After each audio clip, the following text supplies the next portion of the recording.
So no homer bias here. I've talked about plenty of other guys in the same division, but today's player spotlight is Chicago Bears wide receiver Darnell Mooney, who feels like the only wide receiver on the Bears right now.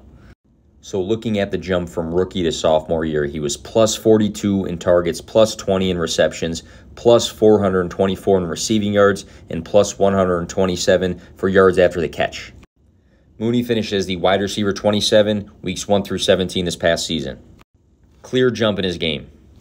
Looking at some of his games below, he had 4 games above 120 receiving yards. And if you take a look at his weekly wide receiver finishes in these specific weeks, he had plenty inside the top 20 for the position. In 2021, he was number 11 in targets with 140. He had a 26.7% target share. And he was top 20 in routes run, receptions, receiving yards, and yards after the catch. And now looking at the receiving room for the Bears in 2022, what should change for this guy? This is one of, if not the weakest wide receiver rooms in the NFL right now, which should mean the good things we saw last year with Mooney should just carry over into this year.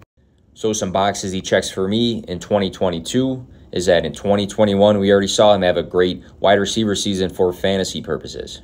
He should continue to have a high target share, if not a higher one, than in 2021. Mooney has showed some clear upside, and one of those categories is receiving yards. He's had plenty of big receiving yard days in 2021 and can do the same in 2022. I also think that his connection with Justin Fields is pretty good and is going to continue to build in this coming season. So I'm excited for Darnell Mooney in his 3rd year in the NFL, and you should be too for fantasy football in 2022.